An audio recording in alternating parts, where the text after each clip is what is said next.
Assalamualaikum warahmatullahi wabarakatuh. Salam sejahtera bagi kita semuanya. Surah Alhamdulillah saya dalam keadaan sehat. Anda yang sedang menonton video saya kali ini juga saya doakan Anda dalam keadaan sehat sehingga kita bisa sama-sama belajar di channel Rumah Cerdas Bahasa Inggris.com ini. Oke, dalam proses belajar kita pada kali ini kita akan membedah contoh-contoh soal yang ada di Longman Complete Course ya. Di Longman Complete Course yang ditulis oleh Deborah Phillips. Nah, di sini saya akan mengajarkan kepada Anda tentang strategi-strategi bagaimana cara mengerjakan soal TOEFL. Yang perlu Bapak Ibu ketahui bahwasanya TOEFL itu ada polanya. TOEFL itu ada polanya. Dan kita harus dengan cepat dan tepat untuk menganalisis pola-pola yang ada dalam TOEFL. Kenapa? Karena TOEFL itu butuh kecepatan dan ketepatan. Kenapa harus kecepatan? Karena waktunya sangat terbatas dan harus cepat. Tidak hanya cepat saja, tapi juga tepat. Nah, tepat artinya jawaban Anda harus benar. Kenapa? Karena kalau ada targetnya adalah 550, maka Anda harus salah maksimal 10 di setiap sectionnya. Jadi di section listening Anda salah 10, di section structure and written expression salah 10, di section reading Anda salah 10. Ketika setiap sectionnya Anda salah 10, Anda bisa dapat 550. Untuk menyingkat waktu, mari kita langsung diskusikan contoh-contoh yang ada dalam TOEFL. Nah, nanti Anda coba kodifikasi contoh soalnya bagaimana, strateginya mengerjakannya bagaimana, supaya Anda bisa mengerjakan TOEFL dengan cepat dan tepat. Oke, perlu saya share screen terlebih dahulu ya. Oke,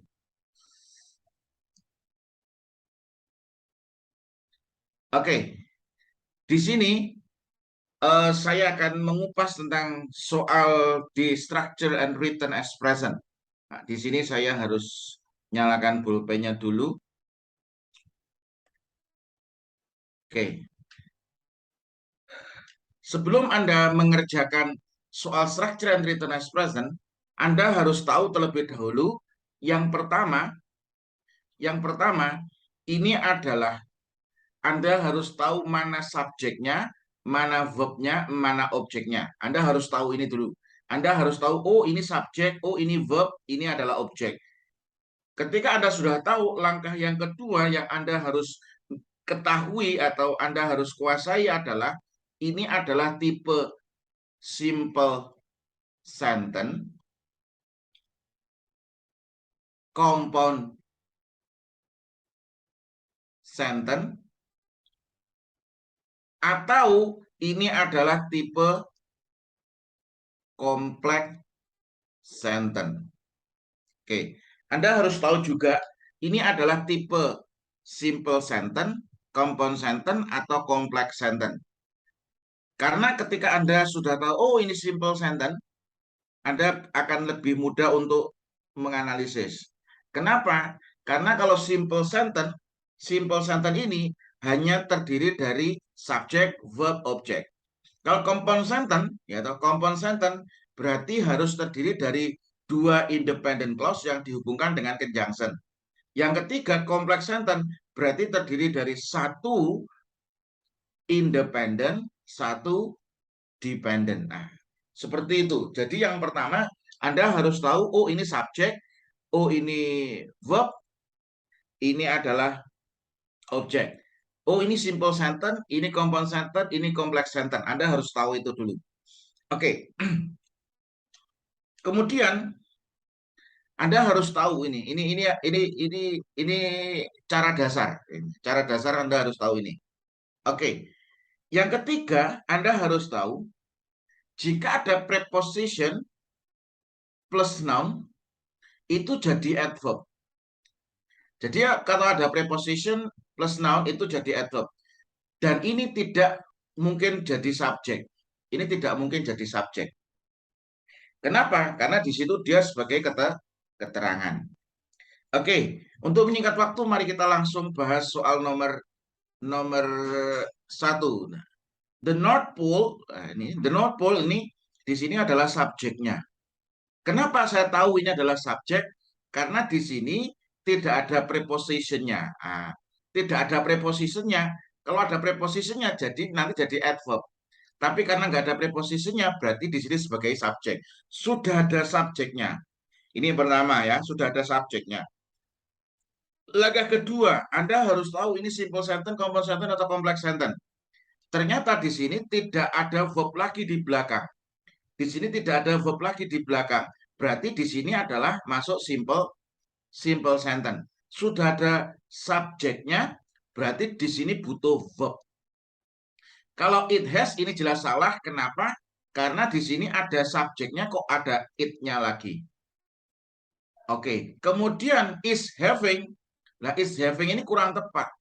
Kenapa? Karena di sini is having itu biasanya digunakan untuk idiomatic expression. Nah, I am having breakfast now. Nah, itu artinya saya sarapan. Nah, berarti ini is having ini kurang tepat.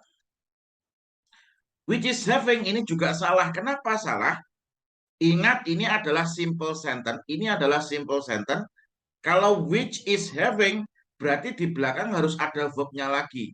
Sedangkan di sini tidak ada verb-nya lagi. Berarti ini juga salah. Yang benar yang mana, Sir? Yang benar adalah yang D. Has ini adalah langsung sebagai verb-nya. Nah, jadi jawabannya yang nomor 1 adalah yang D. Bisa dipahami ya? Oke. Kemudian soal nomor 2.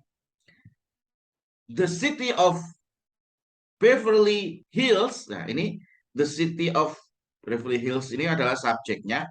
Is surrounded. Ini adalah verb-nya. Ini adalah verb-nya. Sudah ada verb, ada subjeknya, sudah ada subjeknya, sudah ada verb-nya.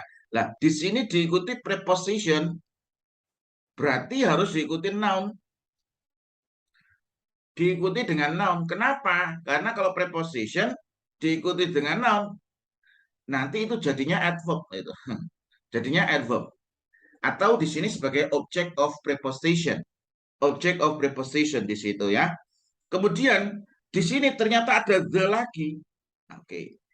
Di sini ada the lagi. Nah, Anda harus tahu the, berarti di sini noun ada the. Nah, ini. Kemudian jawaban yang its side ini salah.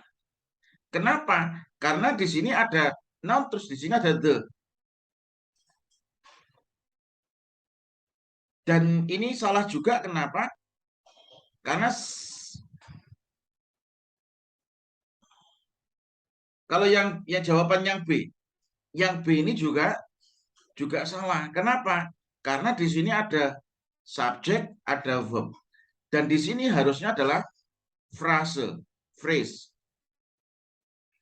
Jawaban yang D juga salah. Kenapa? Karena di sini ada subjek, di sini ada verb. Jawabannya yang benar yang mana, Sir? Jawabannya yang benar adalah yang D. Kenapa yang D yang benar? Di sini on diikuti dengan noun, all sides. Kemudian ternyata di sini ada non lagi, maka di sini harus ada prepositionnya. Berarti the city of Beverly Hills is surrounded on all sides by the city of Los Angeles. Kalau yang ini kenapa salah? Karena di sini ada non lagi, tapi tidak ada di sini nggak ada prepositionnya. Oke. Makanya yang benar adalah yang D. Kenapa yang D yang benar? Karena di sini setelah on preposition di sini harus diikuti dengan noun. Nah, ternyata di sini ada noun lagi. Kalau ada noun lagi, berarti biasanya ada preposition lagi. Berarti yang benar adalah yang D. Kemudian soal nomor 3. Soal nomor 3 ya. Bla bla bla, Greyhound can achieve speed up.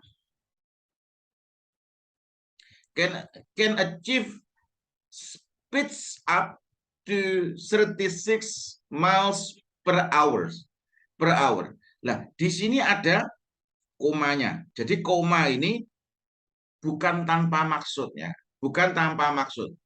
Anda harus tahu setelah koma ini apa. Setelah koma ini apa? Apakah setelah koma ini adalah verb? Kalau verb berarti di sini adalah apositif. Kalau setelah koma itu adalah noun, setelah koma itu noun, itu jadinya apa? Adverbial clause. Adverbial clause. Ketika setelah koma kok conjunction, nah, setelah koma kok conjunction, berarti di situ nanti masuk di compound sentence. Anda harus tahu itu. Nah, kita tahu bahwasanya setelah koma ini apa? Ternyata setelah koma ini adalah verb, can achieve. Kalau setelah koma itu adalah verb, berarti di sini adalah apositif. Apositif berada di tengah seperti ini, berarti mesti di sini ada komanya lagi. Nah, yang ada komanya yang mana, Sir? Yang ada komanya adalah yang D. Nah, ini. Nah, apositif di sini bukanlah subjek. Apositif ini adalah apa? Apositif itu adalah keterangan tambahan. Nah, contohnya Jokowi,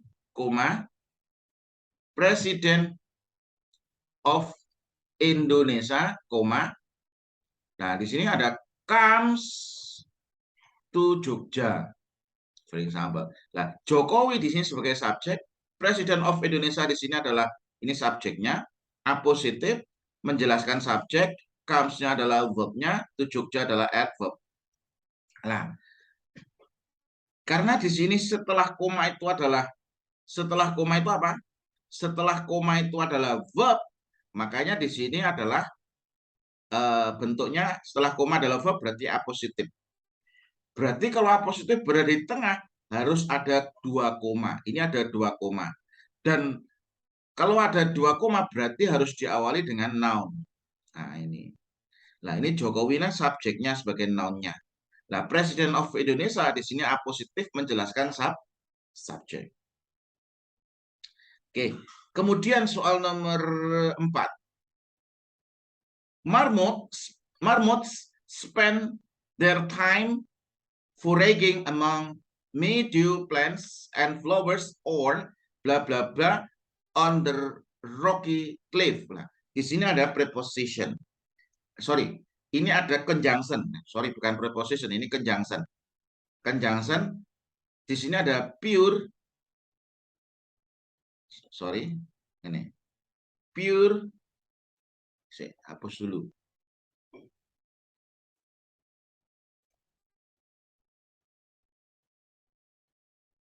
Oke.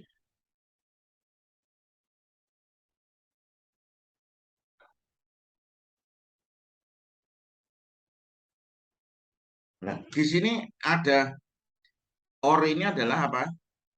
Conjunction. Ini adalah pure coordinate conjunction. Ya, pure coordinate conjunction itu disingkat dengan fun boys. Apa saja? For, and, nor, but, or, yet, so. Nah, seperti itu. Oke, ketika ada fun boys, ada conjunction yang berupa fun boys ini harus paralel. Harus apa? Paralel. Jadi harus paralel.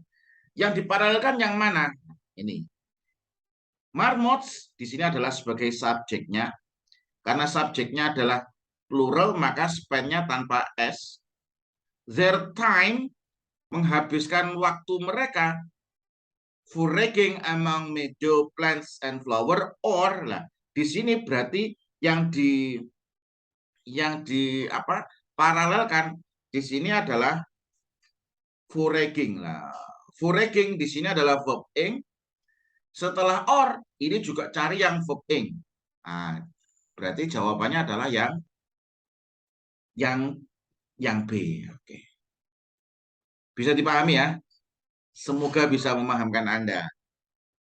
Oke, kemudian yang soal nomor 5. The greenhouse effect occurs. Nah, efek dari greenhouse itu ini sebagai subjeknya. Occurs terjadi. Jadi efek dari greenhouse itu terjadi, ini adalah verb-nya. Jadi sudah ada subjeknya. Di situ sudah ada subjeknya, sudah ada verb-nya. Nah, di sini berarti ini adalah pernyataan ya. Ini adalah pernyataan. Bukan, ini pernyataan bukan pertanyaan. Nah, ini adalah pernyataan bukan pertanyaan. Nah, apa bedanya? Beda nanti dalam penggunaan.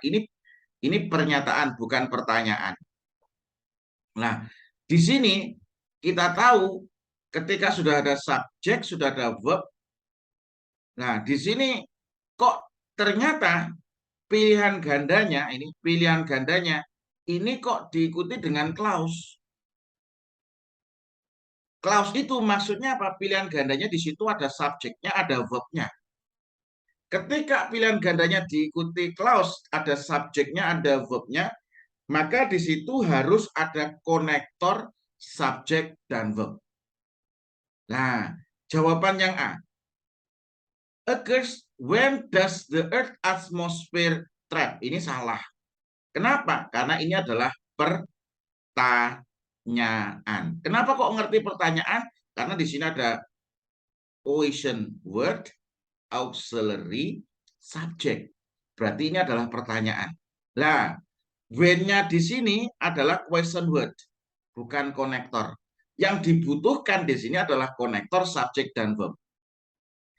Does the earth atmosphere trap? Ini juga salah. Kenapa? Karena nanti di sini ada double verb. Salah. Jawabannya yang benar yang mana, sir? Jawaban yang benar adalah yang C. Occurs when ini adalah konektor.